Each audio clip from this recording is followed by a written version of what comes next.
I'm joined by Dr. Blair Davison of St. Pat's for another edition of Morning Rounds. Thanks for joining us today. Well, thanks for having me. Of course, today we're talking about measles.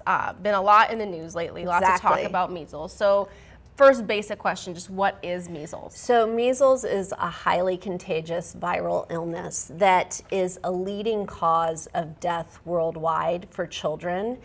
And it's airborne and it's transmitted person to person. So as I said, it's highly contagious. What is it like and what are some of the symptoms? Well, it starts out as a fever, generally not feeling well, cough, runny nose, red, runny eyes.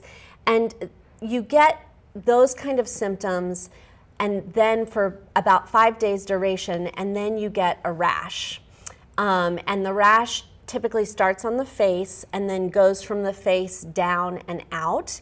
And it's a red, flat mark that when you press on it blanches, but it's very distinctive.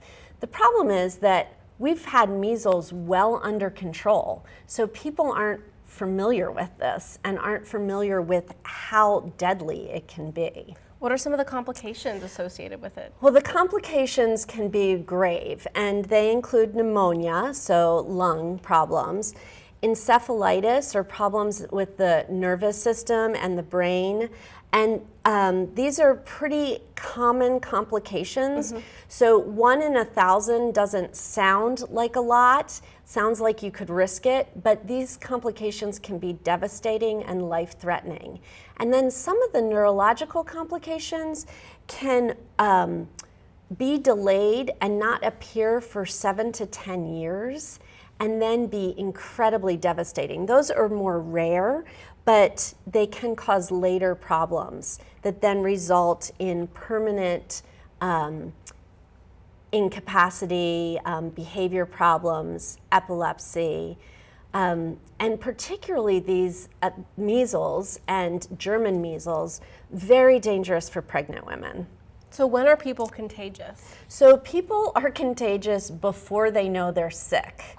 Okay. So in that 5 days before you get the rash, very contagious. 4 days after the rash, very contagious. And when I say very contagious, 90% of susceptible people who are exposed will get the virus. And so because it's airborne, like you don't necessarily know. And the virus can live up to 2 hours. So it's highly contagious. All right, and how to prevent it, and it can be. Right, this is the great news, is we have had since the 60s a very reliable vaccination for measles, mumps, rubella. And what's happened is the vaccination has almost been too good so that people have forgotten that this is a fatal disease for many children who are unvaccinated. Worldwide, this is one of the leading causes of death for children under 5. And so it's almost that because the vaccine works so well and people don't have any memories of the devastation that this can cause, that we're at a place where there's some individuals who are hesitant to vaccinate for a variety of reasons. But the good news is, if you haven't vaccinated, you can get vaccinated and get protected relatively quickly. So what's the problem behind these outbreaks? So the problem is that you need to have a certain percentage of the population vaccinated to get immunity for the whole population. And so when vaccination rates dip, then we're vulnerable to an outbreak. So luckily in Missoula County, we have some pretty high rates of vaccination, but we need to stay vigilant with that. So if your child is older than 12 months, they should have had their first measles, mumps, rubella vaccination. All right, well, thank you for answering some of those questions for us this morning. If you have any questions you'd like us to answer, you can email them right to us, morningrounds@kpax.com.